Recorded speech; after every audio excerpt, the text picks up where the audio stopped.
तो आज की इस वीडियो में हम बात करने वाले हैं इकोनॉमिक क्राइसिस के बारे में जो हमारे देश में आया था 1991 में, जहां पे इंडिया ने जो है आईएमएफ यानी कि वर्ल्ड बैंक से जो है $7 बिलियन का उधार लिया था। तो चलिए इसको हम समझते हैं और उसके बाद न्यू इकोनॉमिक रिफॉर्म्स हमारे देश में क्या क्या बदलाव करने को बोला गया, कुछ शर्तें जो है हमारे सामने रखने के लिए आई। जैसे कुछ शर्तें ये थी आईएमएफ की कि आप जो है अपने कंट्री में एलपीजी लेकर के आएंगे।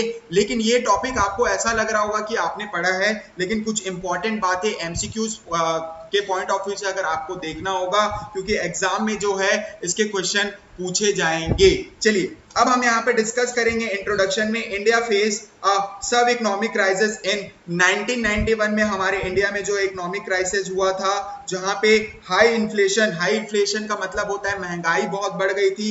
ये इकोनॉमिक क्राइसिस का मतलब आपको समझ में आना चाहिए, हमारा कंट्री जो है बहुत सारे दुविधाओं से जो है जूझ रहा था। जैसे उसमें से एक इन्फ्लेशन है, बैलेंस ऑफ पेमेंट क्राइसिस, यानी कि जब बैलेंस ऑफ पेमेंट यानी कि इंपोर्ट और एक्सपोर्ट जब कैलकुलेट किया जाता है तो हमारे कंट्री में इंपोर्ट ज्यादा हो रहा था, जिसके कारण हमें जो है दूसरे कंट्री को पैसा देना था और हमारे पास इतना भी पैसा नहीं बचा था कि हम अपने कंट्री में जो है गुड्स को इंपोर्ट कर पाए। सिर्फ और सिर्फ फॉरेन एक्सचेंज हमारे पास 13 दिन के सामान को इंपोर्ट करने के लिए थे, जबकि हमारे पास पैसे इतने होने चाहिए कि हम 365 डेज जो है इंपोर्ट कर सके, तो इतना पैसा हमारे पास था ही नहीं।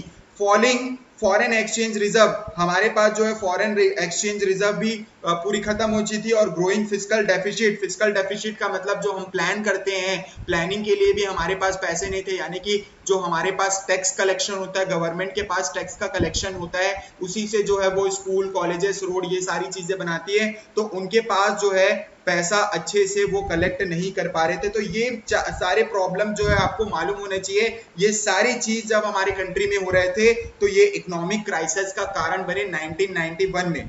तो इसको सॉल्व करने के लिए, इसे कैसे सॉल्व करना है, इसको सॉल्व करने के लिए न्यू इकोनॉमिक रिफॉर्म लेकर के आया गया under the leadership of prime minister PV Narasimha Rao थे। उस समय जो है प्राइम मिनिस्टर जो थे आपके पीवी नरसिम्हा राव और फाइनेंस मिनिस्टर हमारे डॉक्टर मनमोहन सिंह थे।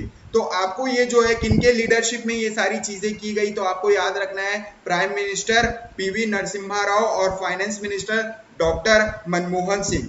This reform known as LPG, liberalisation, privatisation और ग्लोबलाइजेशन। इस रिफॉर्म को हम किसके नाम से जानते हैं? लिबरलाइजेशन, प्राइवेटाइजेशन और ग्लोबलाइजेशन। चलो अब ये आपको याद रहना चाहिए, चलिए अब इसमें हम लोगों को समझना है why were this reforms needed. अब ये रिफॉर्म्स का जो है हमारे कंट्री में नीड क्या था ये आपको समझना है, क्योंकि एग्जाम में अगर पूछेगा why the economic reforms are needed, तो आपको उसमें ये लिखने को रहेगा। चलिए अब इसमें देखते हैं हम लोगों को। Foreign exchange reserve enough only for 2 weeks export. मैंने आपको बताया था कि 13 दिन तक हम लोग क्या मंगा सकते थे, सामान मंगवा सकते थे। हमारे पास जो है फॉरेन एक्सचेंज रिजर्व जो है इतना ही पैसा हमारे पास बच गया था। उसके बाद रूपी वॉज डिवैल्यूटेड। अब इसका मतलब क्या हो जाता है, आप जैसे देखते हैं भाई कोई दूसरे कंट्री का हमारे कंट्री में $1 लेके आता है तो 80 रुपए का जो है मजे से खा के जाता है, तो हमारी करेंसी जो है और डिवैल्यू होते जा रही थी। उसका मतलब किसी दूसरे कंट्री में हमारा रूपी लेके जाओगे तो हमें जो है ज्यादा बेनिफिट नहीं मिलेगा। हमारे कंट्री का रूपी जो है क्या होते जा रहा था, डिवैल्यू होते जा रहा था। इसकी परचेसिंग पावर क्या होते जा रही थी, कम होते जा रही थी। हाई इन्फ्लेशन रेट जो है आपको कितना 13% के ऊपर चले गया था। मैंने आपको बताया था क्रीपिंग इन्फ्लेशन, ये सारी चीजें रनिंग इन्फ्लेशन, तो ये आपका किस में आ जाता है, रनिंग इन्फ्लेशन में आ जाता है। तो ये सारी चीजें हमारे कंट्री जो है फेस कर रही थी। तो ये सारी चीजों को सॉल्व करने के लिए, है ना, रूपी डिवैल्यू हो गया था, हाई इन्फ्लेशन हो गया था, पब्लिक सेक्टर जो है लॉसेस में चले गए थे, इनएफिशिएंसी, वो इनएफिशिएंट नहीं थे, अच्छे से काम नहीं कर पा रहे थे, प्रेशर फ्रॉम आईएमएफ। उस समय फिर हमारे ऊपर जो है प्रेशर आया जो है आपका आईएमएफ से और वर्ल्ड बैंक से। तो आपको याद रखना है, हमको जब प्रेशर दिया गया आईएमएफ की तरफ से और वर्ल्ड बैंक की तरफ से, तब हम जो है इकोनॉमिक रिफॉर्म का जो है स्ट्रक्चर को समझे और अपने कंट्री में आजमाए, अपनाए। चलिए कुछ कंपोनेंट्स आपको याद रखने हैं, की कंपोनेंट्स आपको याद रखने हैं, और ये सारे की कंपोनेंट्स जो है आपको एग्जाम में लिख करके आने हैं। चलिए सबसे पहले इसमें जो है आप देखेंगे लिबरलाइजेशन। मीनिंग क्या होता है? Removal of government control and restriction on the economy to allow free flow of goods and services and capital. अब यहाँ पे क्या हो जाता है? लिबरलाइजेशन का मतलब होता है removal of government control. Government को कंट्रोल हटाना पड़ेगा और रिस्ट्रिक्शन हटाना पड़ेगा। कहाँ से? इकोनॉमी से, ताकि हम इकोनॉमी में क्या कर सके? फ्रीली जो है गुड्स का फ्लो कर पाए, सर्विसेज का फ्लो कर पाए और कैपिटल गुड्स का जो है फ्लो कर पाए। तो ये सारी चीजें में हमारे इंडियन गवर्नमेंट रिस्ट्रिक्शन लगा के रखे थे। मेजर जो कंट्रोल्स था पूरा पूरा इंडियन गवर्नमेंट के पास था। तो मैंने आपको बताया था कि 17 जो मेजर इंडस्ट्रीज थे वो किसके अंडर थे भाई? आपके सेंट्रल गवर्नमेंट के अंडर थे। वो सारी चीजों को हटाया गया, और जब हटाया गया तो ये कंडीशन था आपका लिबरलाइजेशन, यानी कि लाइसेंस प्रोवाइड करना। किनको लाइसेंस प्रोवाइड करना? जो प्राइवेट सेक्टर्स है उन लोगों को लाइसेंस प्रोवाइड कर देना, उनको परमिशन दे देना, उनको अप्रूवल दे देना कि आप जो है इंडस्ट्री, अगर जिस भी सेक्टर में आपको बिजनेस करना है तो आप कर सकते हैं। जो बहुत सारे रिस्ट्रिक्शन थे, आप इस सेक्टर में बिजनेस नहीं कर सकते, आप इस सेक्टर में बिजनेस नहीं कर सकते, तो उसको जो है हटाया गया। किसमें? लिबरलाइजेशन में। Abolition of a industrial licensing. Abolition of industrial licence का मतलब क्या हो जाता है? इंडस्ट्रीज में जो लाइसेंस की रिक्वायरमेंट थी उसे जो है हटाया गया। उसके बाद रिडक्शन इन टैक्स रेट को भी कम किया गया। Deregulation of a capital market को भी डीरेगुलेट किया गया। और उसके बाद freedom for fix prices, freedom भी मिली हमारे कंट्री को। और reduction in the import tariffs. इसका मतलब क्या होता है? जब हम दूसरे कंट्री से कुछ भी इंपोर्ट करते थे उसमें बहुत ज्यादा टैक्स चार्ज किया जाता था, उसे भी जो है कम किया गया लिबरलाइजेशन के अंदर। तो बहुत सारी अच्छी बातें हुई है, और आपको ये जो है कुछ याद रखना होगा यहाँ पे जो मैंने एग्जांपल में बताया है। Before 1991 starting a business required 7 to 10 minister approval. अगर भाई आपको 1991 से पहले, इसीलिए तो इकोनॉमिक क्राइसिस आया था। अगर आपको कोई भी बिजनेस स्टार्ट करना है तो आपको 7 से 10 मिनिस्ट्रीज से क्या लेनी पड़ती थी भाई?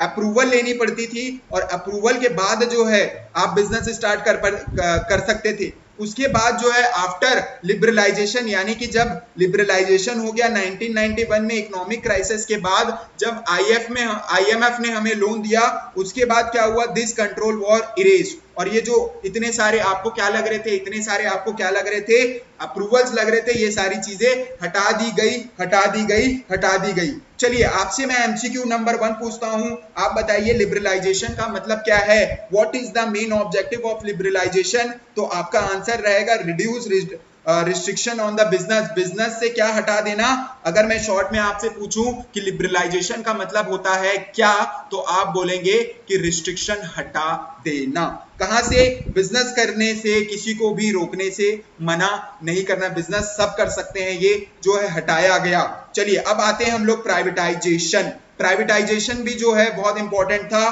क्योंकि जो है हमारी इंडियन गवर्नमेंट लॉसेस में जा रही थी, इनएफिशिएंट हो चुकी थी। इसीलिए जो है ये भी एक मेजर रीजन था किसका?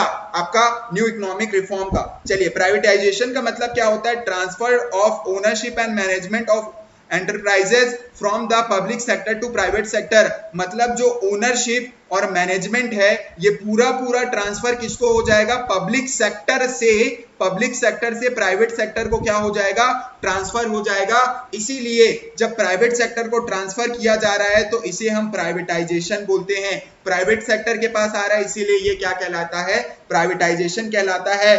Types of privatisation: disinvestment, selling shares of PSU, public sector unit जो है डिसइन्वेस्टमेंट कर रही थी, अपना शेयर्स किसको बेच दे रही थी? प्राइवेट इन्वेस्टर को बेच दे रही थी, तो इनको ओनरशिप मिल जा रहा था। स्ट्रेटेजिक सेल्स, इसका मतलब होता है सेलिंग मेजॉरिटी स्टेक्स, ज्यादा से ज्यादा मेजॉरिटी स्टेक्स क्या कर दे रही थी? हमारी इंडियन गवर्नमेंट सेल कर दे रही थी। और उसके बाद आपको ये याद रखना है public private partnership, joint operation.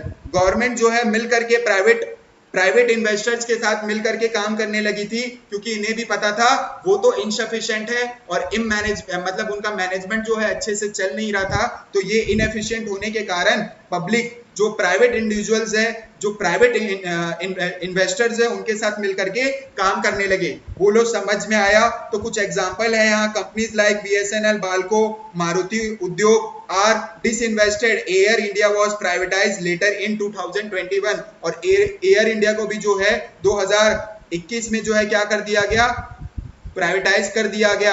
आपको मालूम है पहले एयर इंडिया किस में था, जो मैंने आपको 17 मेजर इंडस्ट्री बताया था उसमें एक एयरलाइंस भी थी, और उसमें जो है एयर इंडिया में आपका जो गवर्नमेंट के अंडरटेकिंग में था, और टाटा जो है इसको 2021 में क्या कर लिया था, मतलब इस एयर इंडिया को जो है प्राइवेटाइज कर दिया गया था। तो टाटा ने उसको क्या कर लिया था, उसकी ओनरशिप ले ली थी। और अभी जो है क्राइसिस हुआ, मतलब जो क्रैश हुआ है, तो उसमें जो है टाटा सबको क्या कर रहा है, टाटा सबको कंपनसेट कर रहा है 1-1 करोड़ रुपए, अगर आपको मालूम होगा ये चीज। तो चलिए अभी देखते हैं हम लोग एमसीक्यू प्राइवेटाइजेशन के बेसिस पे क्या क्या आ सकता है। Privatisation refers to more government ownership, ठीक है। उसके बाद increase in the government control, shifting ownership to the private. सही बात है, शिफ्ट किया जाता है उसी को प्राइवेटाइजेशन बोलते हैं। जब ओनरशिप शिफ्ट किया जाता है उसी को जो है क्या बोलते हैं आपका। तो चलिए अब हम लोग देखते हैं globalisation meaning integration of domestic economy with the world economy in terms of trade, capital and technology. इसका अगर मैं शॉर्ट में आपको बताऊं, हमारा कंट्री जब कभी भी इंटीग्रेट करेगा, यानी कि अपने जो डोमेस्टिक प्रोडक्ट है वो वर्ल्ड इकोनॉमी के साथ सेल करेगा, यानी कि हमारे कंट्री का जो भी सामान है वो पूरे देश भर की इकोनॉमी में बेची जाएंगी। और हम जब ट्रेड कर रहे हैं दूसरे कंट्रीज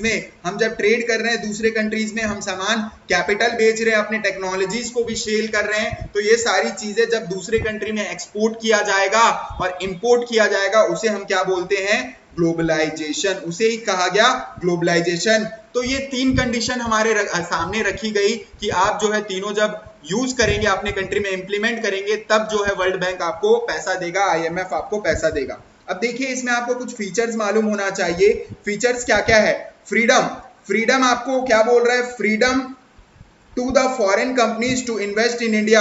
हमने क्या किया, जब ग्लोबलाइजेशन अपनाया तो हम लोगों को, हम फॉरेन कंट्रीज को क्या किया, अपने कंट्री में इन्वेस्ट करने को बोले। इसीलिए आप आज देखते होंगे अमेजॉन है ना, बहुत बाहर की कंपनी जो है, यहाँ पे टोयोटा, ये सारी कंपनीज हमारे कंट्री में क्या कर रही है, अपना बिजनेस कर रही है। और फॉरेन एफडीआई मतलब फॉरेन डायरेक्ट इन्वेस्टमेंट के थ्रू हमारे कंट्री में लोग क्या कर रहे हैं, अपना इन्वेस्ट करके जो है अच्छा खासा अर्निंग कर रहे हैं। और ये जस्ट बिकॉज ऑफ किसके कारण पॉसिबल हो पाया, ग्लोबलाइजेशन के कारण हो पाया। Reduction in the trade barriers, जो ट्रेड बैरियर्स थे, रुकावटी थी, जो ग्लोबलाइजेशन क्या बोलता है, ग्लोबलाइजेशन का मतलब होता है आप किसी भी दूसरे कंट्रीज के साथ क्या कर सकते हैं, ट्रेडिंग रिलेशन रख सकते हैं। लेकिन जब ये नहीं था तो हम किसी के साथ ट्रेड नहीं कर पा रहे थे, और जब ये ग्लोबलाइजेशन हमारे कंट्री में आया तो रिडक्शन हो गया ट्रेड बैरियर्स में, और हम जो है अब फ्रीली किसी भी कंट्री के साथ ट्रेड कर सकते हैं जिसके साथ भी हमको परमिशन मिला हो। एक्सपोर्ट ओरिएंटेड पॉलिसीज, कुछ एक्सपोर्ट ओरिएंटेड पॉलिसीज भी इस ग्लोबलाइजेशन में है। सिर्फ और सिर्फ हम दूसरे कंट्री से इंपोर्ट करने के लिए नहीं, हम किसी दूसरे कंट्री में एक्सपोर्ट भी कर सकते हैं ग्लोबलाइजेशन के थ्रू। तो ग्लोबलाइजेशन जब हुआ तो हमारे कंट्री की इकोनॉमी दुर्दशा जो है बहुत अच्छे होने लग गई थी, ठीक है।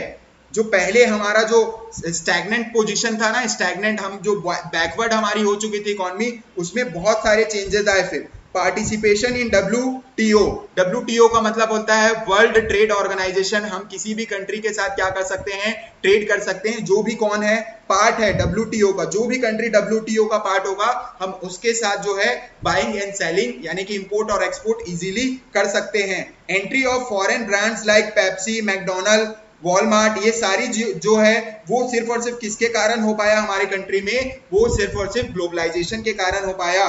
Increase in FDI, foreign direct investment, telecom हो गया, बैंकिंग सेक्टर देख लो, या इंश्योरेंस। आज हमारे कंट्री में जो है फॉरेन डायरेक्ट इन्वेस्टमेंट, एफपीआई भी हो गया, फॉरेन पोर्टफोलियो इन्वेस्टमेंट, ये सारी चीजें हो गई है हमारे कंट्री में। बहुत जो है फॉरेन इन्वेस्टर्स अभी क्या कर रहे हैं, अपना इंटरेस्ट दिखा रहे हैं और अपने बिजनेस को यहाँ स्टार्ट कर रहे हैं। उसके बाद आपको इसमें एमसीक्यू अगर मैं पूछूं ग्लोबलाइजेशन में, तो आपको बोलना है ग्लोबलाइजेशन का मतलब क्या होता है। Close economy from the world, close का मतलब क्या होता है, आप किसी दूसरे कंट्री के साथ सेल नहीं कर रहे हैं। उसके बाद encourage only the local trade, integrating the integrating with the world economy, तो आपको बोलना है यहाँ पे इंटीग्रेटिंग विद वर्ल्ड इकोनॉमी, और रिड्यूसिंग द फॉरेन ट्रेड ये नहीं होगा इसका आंसर, यहाँ पे इसका आंसर क्या होगा, सी। चलिए, impact of economic reform. Impact का मतलब होता है इकोनॉमिक रिफॉर्म के होने से क्या क्या बदलाव हमारे कंट्री में आए। चलिए उसे समझते हैं, क्योंकि ये आंसर इंपॉर्टेंट है, ये आंसर इंपॉर्टेंट है। पॉजिटिव इंपैक्ट की अगर हम बात करें तो पहला क्या है, हाई जीडीपी ग्रोथ रेट हुआ। जीडीपी हमारे कंट्री में जो ग्रॉस डोमेस्टिक प्रोडक्ट है वो बहुत ज्यादा बनने लगे, और उसमें जो है 7% का जो है क्या हुआ, 7% का जो है इंक्रीज आया, 7% का इंक्रीज आया। ठीक है, उसके बाद यहाँ पे आपको याद रखना है rise in the foreign investment, और फॉरेन इन्वेस्टमेंट भी क्या होने लगा, बढ़ने लगा, फॉरेन इन्वेस्टमेंट भी बढ़ने लगा। इंक्रीज इन एक्सपोर्ट, एक्सपोर्ट तो बढ़ेगा ही क्योंकि ग्लोबलाइजेशन के कारण better quality of goods and services, consumer choice expanded, और कंज्यूमर का जो चॉइस है वो एक्सपेंड हो गया था। क्यों भाई, दूसरे कंट्री के सामान भी हमारे कंट्री में आ रहे हैं और हमारे कंट्री के सामान भी वहां जा रहे हैं, तो वहां के लोगों का भी जो है चॉइस बेटर हो गया था। हमारे यहाँ पे भी चॉइस के ऑप्शंस बहुत सारे आ गए थे। नेगेटिव इंपैक्ट क्या हुआ, इंक्रीज इन इक्वालिटी हो गई भाई, decline in the small scale industry, जो हमारे यहाँ के छोटे मोटे लोग जो बना रहे थे सामान उसको कोई खरीद नहीं रहा था क्योंकि फॉरेन कंट्री से आ रहे थे। रूरल अर्बन डिवाइडेड वाइडन, और रूरल अर्बन में क्या हो गया था, डिवाइड हो गया था बहुत सारा। ये रूरल अर्बन का मतलब क्या होता है, तो जो सिटी है वो डेवलप होते जा रहे हैं और अर्बन जो है वैसे का वैसे ही छूट गया था। तो ये सारे नेगेटिव इंपैक्ट थे। Dependence on the global market increase, हम ग्लोबल मार्केट यानी कि फॉरेन कंट्री के गुड्स में जो है पूरा डिपेंड होने लगे थे। तो अब आपको एमसीक्यू बताना है, इंपैक्ट क्या क्या इंपैक्ट हो गया था ये आपको बताना है। चलिए, इंपैक्ट जो है आपको यहां से समझ के बताना है। Which of the following is the positive impact of reform? Low foreign investment, closure of all the private sector, expansion of GDP। बहुत सही, यही जो है आपका आंसर होना चाहिए। इसमें टिक है इसलिए नहीं क्योंकि आपने ऊपर पढ़ा है इसलिए। अब ये कुछ इंस्ट्रक्शंस है जो आपको जो है इंस्टीट्यूशन जो आपको याद रखने हैं। अब ये कुछ इंस्टीट्यूशन है जो इसके पीछे थे, इकोनॉमिक रिफॉर्म के पीछे लगे हुए थे, आपको समझना है। IMF international monetary fund gave the loan to India with the structure condition रखा था जब आप LPG यूज करेंगे तभी। World bank gave support to the development and reform bias aid WTO। अब यहाँ पे क्या है, WTO का मतलब मैंने आपको बताया था world trade organisation. India become the founding member in 1995। Founding member ये इंडिया को भी बोला जाता है 1995 में W ट्रेड ऑर्गेनाइजेशन मतलब वर्ल्ड ट्रेड ऑर्गेनाइजेशन में। समरी ऑफ द टेबल, आप पूरा जो अभी पढ़े हैं, मैं पूरा जितना भी पढ़ा हूं उसका ये समरी है। ये नोट्स आपको कहां से मिल जाएगा, हमारे टेलीग्राम लिंक से मिल जाएगा, डिस्क्रिप्शन में दिए गए लिंक से ये आप डाउनलोड कर सकते हैं। तो होप आपको सारी चीजें क्लियर हो गई होंगी।